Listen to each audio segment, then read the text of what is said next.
Hey guys, so for today's video, I'm going to be demoing, reviewing, swatching, etc. the Aurora eyeshadow palette from Essence. And I believe this retails for around $13.99.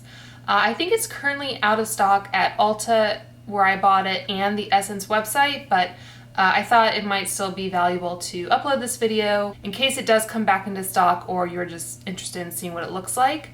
I also wore the accompanying mascara, the Essence Lash Princess Aurora, the volumizing one. So as I said, I will show you the swatches, I will demo the application of the makeup, and I'll try to check in at the end of the night to let you know how it wore. So especially with the mascara, I'll let you know if it flaked or smudged or anything on me. I do typically wear waterproof mascara, so I am curious kind of how this does.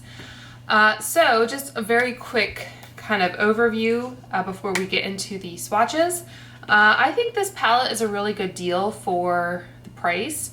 So I did a more kind of toned down, neutrally daytime look because I will be going out in a little bit, but yeah, I mean there's a little fallout on some of the shades, but I think on the whole, I think you can get some nice looks out of it. And I think the, I guess, more problematic shades are kind of the ones you would expect to be a little bit more problematic. So as you'll see with the swatches in the demo, you can always kind of tailor your application method to the particular shade and just be aware of which ones might require a little bit of work. The mascara, I think, it's good. Like I said, I do typically wear waterproof mascara, and part of that is because I have very straight lashes even when I curl them, and I find that conventional non-waterproof formulas just tend to make my lashes droop and kind of straighten out a little bit. So I like the look. It's a nice kind of, it's volumized, but it's still defined and a little feathery, so it's not goopy, but it is giving me some nice volume, I think. So yeah, I think this is a very pretty look that I can.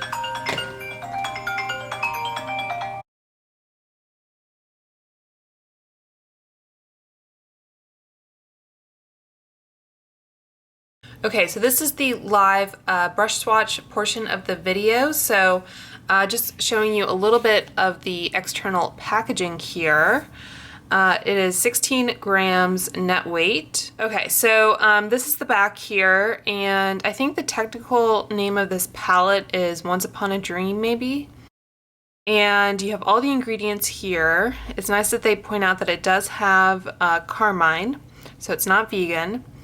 It has a 12-month shelf life, and it looks like it was made in China. So just looking at some of the first few ingredients, there's synthetic fluoroflogopite, if I said that correctly, mica, there's dimethicone, there is talc, so that was one ingredient that I was looking for. So that is the back of the palette, and I believe these are called the Storybook palettes. So on their website, it says, our most magical collaboration yet. Inspired by your favorite Disney princesses, these palettes are a dream come true. Travel under the sea with Ariel, become an enchanted beauty with Aurora, and be the fairest of them all with Snow White.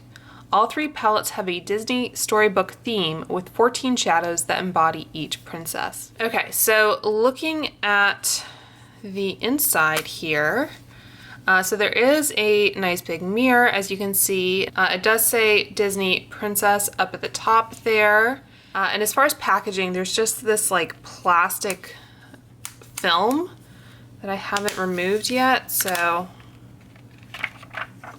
I guess that's one way to keep packaging costs down, because you don't need an external box or anything. And as you know, a lot of palettes do have like a plastic over the eyeshadows anyway. Okay, so just taking a look at those. It looks like the plastic didn't leave any kind of residue or disrupt the packaging, so that was one thing I was wondering about. And I am going to swatch these as this is the first row and this is the second row. I was wondering if they kind of organize these into quads. I guess you could think of it that way, although there aren't like 3 or 4 perfect quads. You could see this would be one, this could be one, this could be one, and then you have these 2 shadows here. So I guess if you went back the other direction, you could have this one, this one, this one, and this one. I'm not sure if they were really intended to be that way or if it was just kind of how the packaging turned out. So you can see they have some larger shades, some smaller ones, and then some of them have this embossing. It looks like the 2 larger pans on the outside and then the 2 ones in the middle up here. Some of the larger pans are shades that you might go through more, like this Kiss shade is like a matte white that you might use for all over the lid. We have a nice shimmery shade here that's larger, a couple transition shades, and then some of these darker shades are ones that you probably would use less of. But then you have this True Love shade, which I don't know that you would necessarily need more of this than Deep Sleep or Golden Hour or Thornhead. So again, I don't know if there was any kind of rhyme or reason in the sides of the various pans, but there we go. Okay, so as with most of my brush swatch videos, I'll also do finger swatches next to them. I have my Veramona color switch to wipe off in between shades. I have my Rephr number 2 brush for the matte shades, and then I have my Rephr number 21 brush for the metallic shades. I will be putting a primer down. I used the Lorac Behind the Scenes Eye Primer because I just happen to have a lot of it and it's easy to dispense. So I will hopefully be able to fit 1 complete row at a time, and then I will wipe off my arm with a micellar wipe, make sure it's dry, reapply the primer, and go from there. So I think that's all I have to say. And I will be reading the shade descriptions from the Essence website. Okay, so while I think of it, I will give you a close-up of the corresponding mascara with this palette. This is the Lash Princess Volume Mascara, and of course they have the silhouette of Aurora there. It says Disney Princess down at the bottom. And they have the waterproof mascara for Ariel, and I think it's a false lash effect mascara for Snow White. But I just thought I would give you a close-up of the wand. Okay, so that is what the wand looks like. It's kind of an interesting shape. It reminds me a little bit of the Lancome Hypnos Drama. Has kind of a bend or an S shape to it. So that is the mascara wand. Okay, so going into the first shade, which is called Golden Hour, and they describe this as a metallic true gold.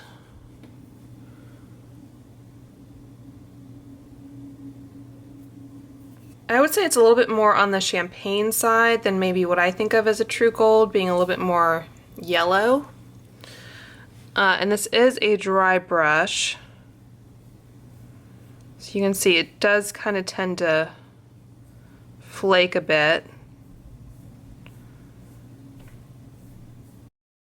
So I'd say a finger is probably, as with most metallics, the safer bet. All right, going into the next shade of Kingdom. Feels very nice and buttery, and of course I still have shimmer on my hand from that other shade that I'll have to wipe off in a minute, but they describe this as a matte taupe.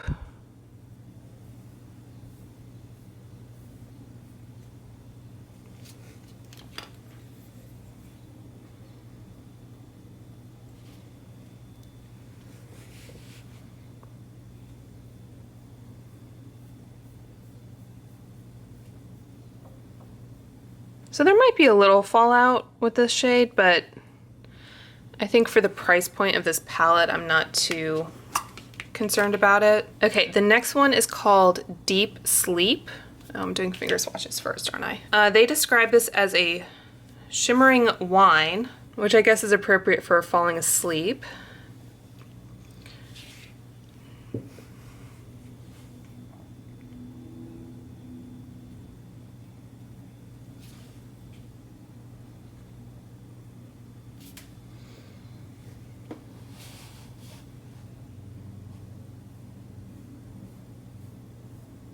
This one's not too bad with a brush. You can see that you can definitely get more intensity with the finger, but it's definitely adhering better than that Golden Hour shade, which was a little bit flakier.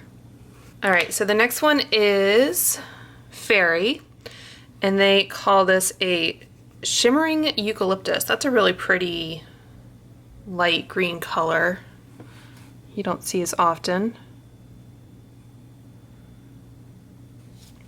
I think a little bit more brown is coming out in the swatch.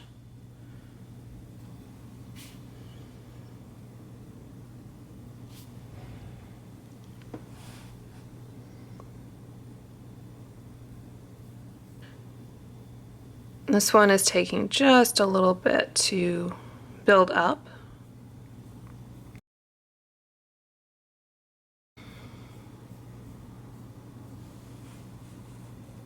So you can see the kind of difference in intensity and some of the undertones that may come out swatched one way versus another, so that's why I like to do both approaches. So the next shade is called Roses, and this is a shimmery watermelon.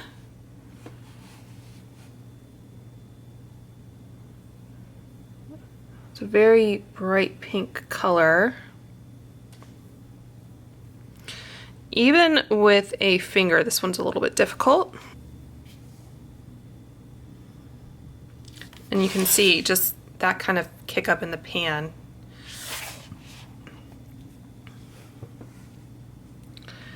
I think shades like this might be a little bit more difficult. That kind of almost neon type pigment. And I think this has more of a matte base, but it has that kind of micro sparkle in it. So next up we have Curse, which they call a golden shimmer. Seems a little similar to that Golden Hour shade. Okay, it does have a little bit more of a rose gold type hue to it.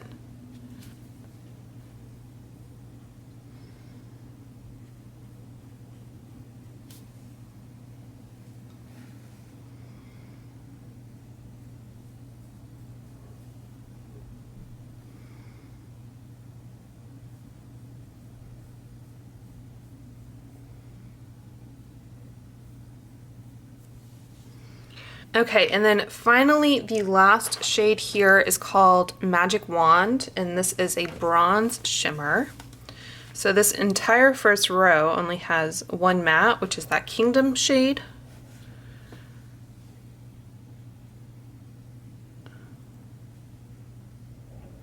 That's definitely a dark bronze.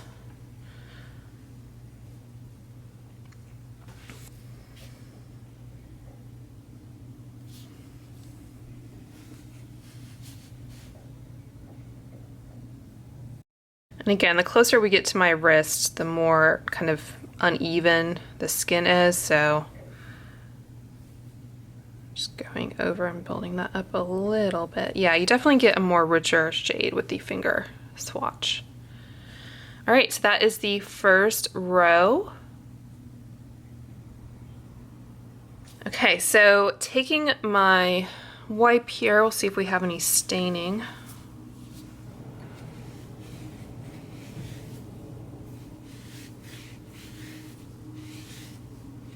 All right, so nothing, looks like I missed some.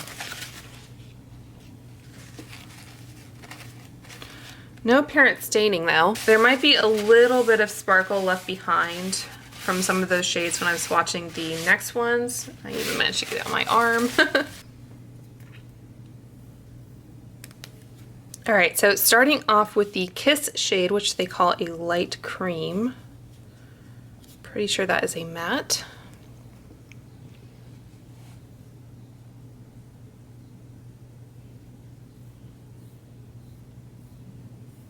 Swatching a little bit darker on the skin. I don't know if you can even see it, it's kind of blending in with my skin tone.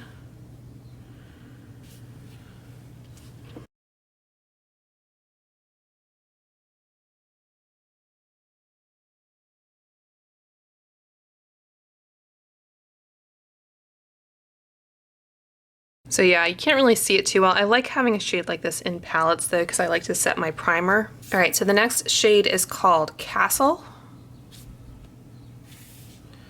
which feels pretty smooth and buttery for a kind of purpley shade like this.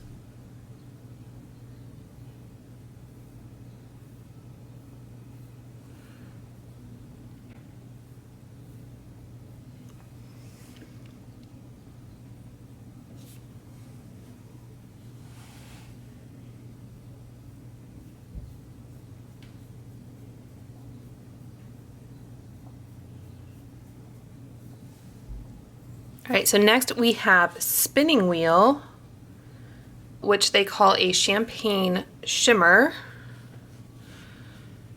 To me, some of the other shades, I guess that's champagne. It's a very light kind of champagne. It's very pretty though.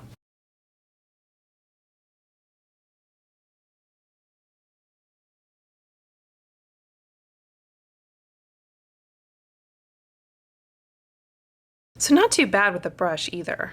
If you wanted a slightly lighter application, that's pretty smooth. Okay, so this next one I've been kind of curious about. This one is Thorn Hedge, and they call it a speckled wine.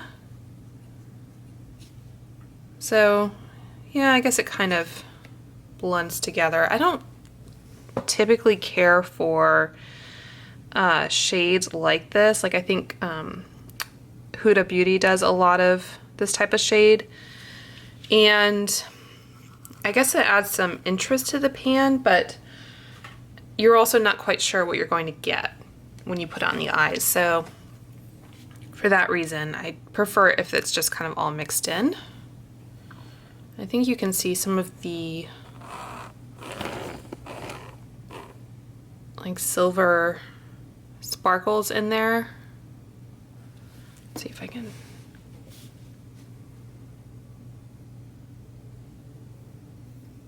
Yeah, it's not swatching very well.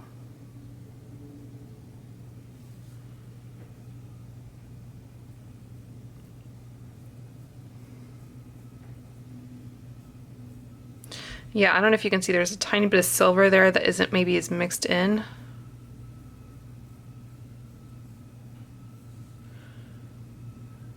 So not a huge fan. Okay, so next up we have Golden Leaf, which is a matte pale pink.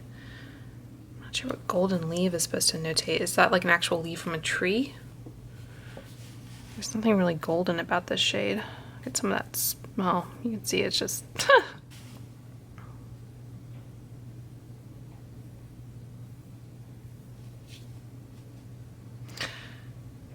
I mean, I could say there's maybe a slate sheen that's a little bit golden if I were being generous.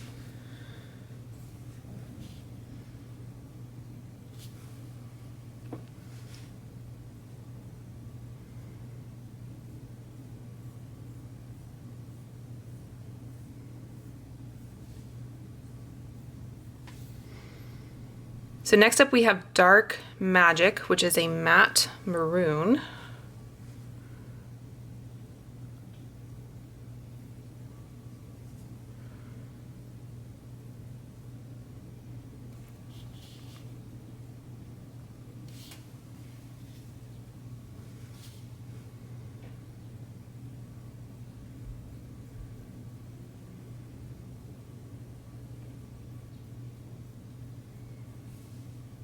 And then finally we have True Love, which is a gunmetal shimmer gray.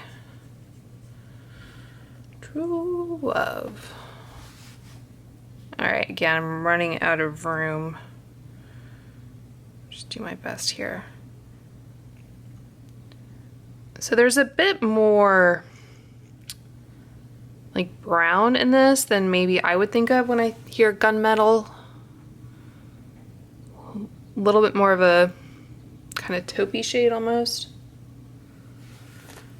All right, and again, this is kind of over all these wrist wrinkles, so we'll see how well this does. I think that applies fairly well though. You can see it's a bit lighter.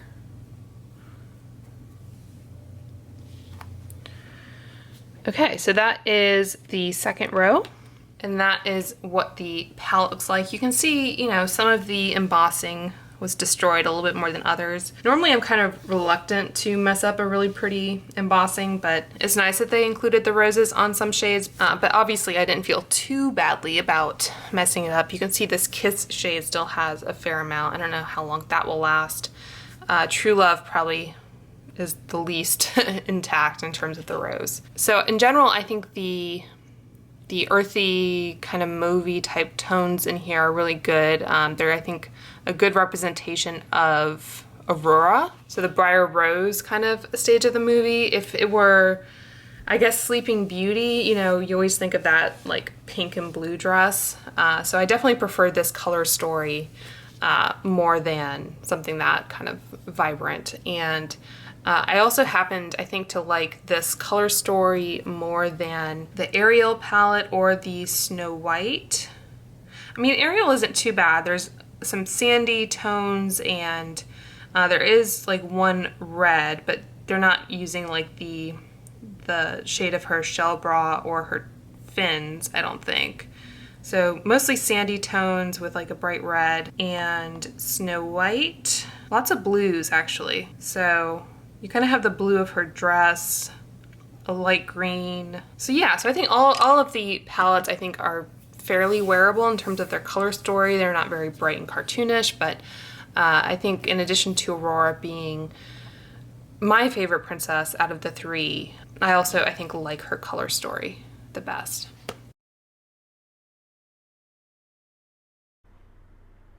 Okay, so starting off with the Fenty Eye Primer.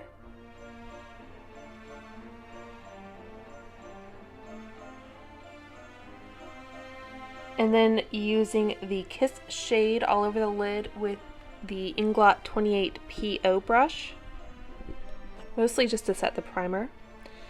And then going into the Golden Leaf shade, which is a matte, on a MAC 286 brush.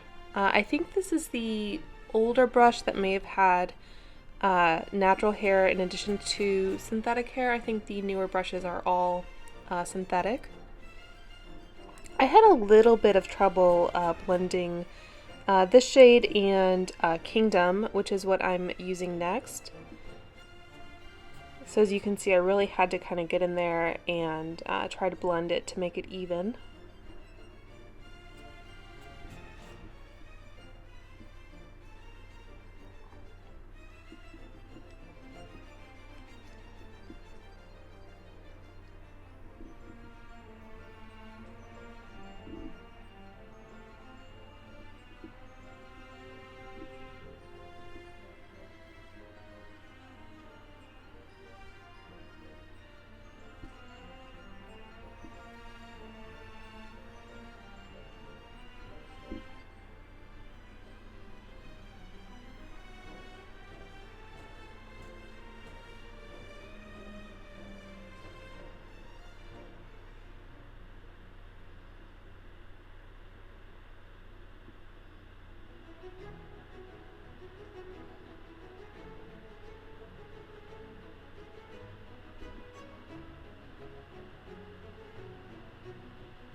And then going back into the Kiss shade with a Spectrum B07 brush. Again, just to try and blend those crease shades out. And then using my Chikuhodo GSN 9, I'm going in all over the lid with Spinning Wheel, which I think applies pretty well with the brush. Again, this was a very kind of soft daytime look, so I wasn't looking for anything too dramatic.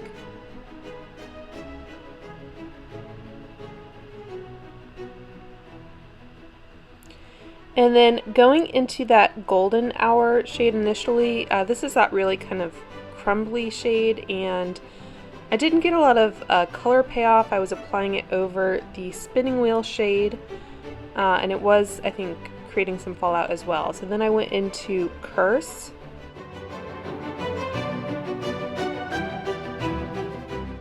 Which is a little easier to work with.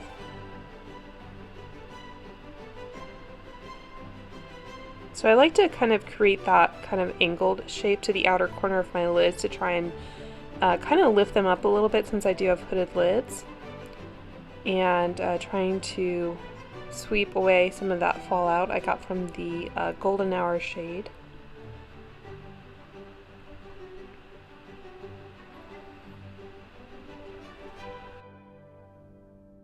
And then using a rougher number 23 brush, I'm going into, I think it was Golden Leaf again, which is the lighter shade just under the lash line, just to add a little bit of dimension.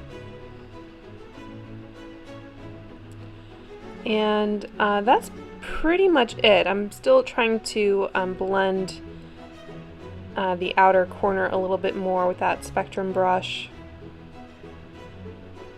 just to make sure it's nice and even.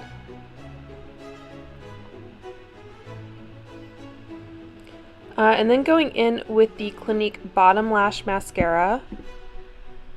I like to use this mascara for the bottom lashes, both because the brush is really tiny and it's a little easier to apply, and also because it is a tubing mascara, so you're less prone to smudging underneath.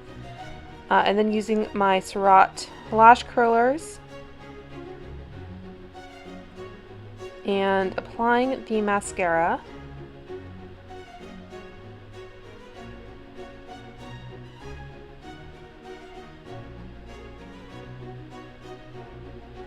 Normally I kind of cut down part of the mascara application when I'm editing a video, but I wanted to leave it all in so you could kind of see how much I'm working with it. It didn't require any extra work, it's just, I feel like mascara just takes a while to apply for me.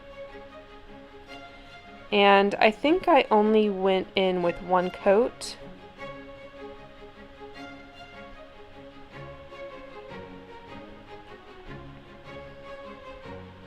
Just going in and doing the little shimmy and making sure that the lashes are evenly coated and volumized.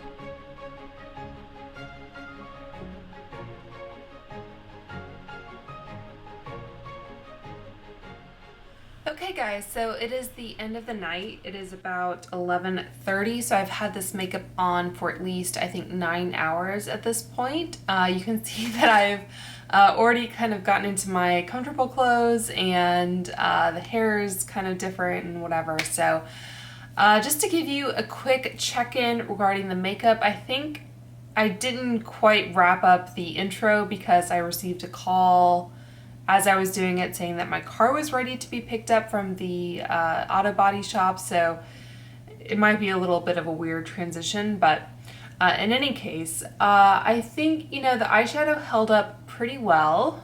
Let's zoom you guys in. So there is some fallout, I think, from that more glittery shade, which is called Golden Hour.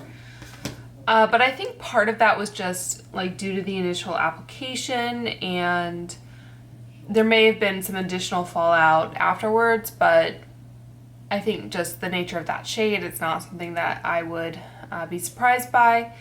Overall, I think it still looks pretty good. There might be a slight bit of fading, but I did use an eye primer, as you saw, so I don't have any creasing, which is what I tend to be most annoyed by in terms of eyeshadow, but primers usually tend to take care of that problem. With the mascara, there's some very subtle flaking underneath my eyelid. Again, not anything I'm too concerned by. Smudging is generally what annoys me more. This level of flaking doesn't really bother me. I mean, you really have to kind of get in there to be able to see. So I think that's it. So this Lash Princess Volume Mascara, I think, is the same formula as their normal volume mascara. They just slapped a silhouette of Aurora on there. So if you are familiar with that other volume mascara, then you pretty much know how this performs. Anyway, I think that's going to be it, guys. So I hope you found this review helpful. If you haven't already, please do subscribe. And I hope you all are staying very safe and healthy out there. and I will talk to you soon. Bye.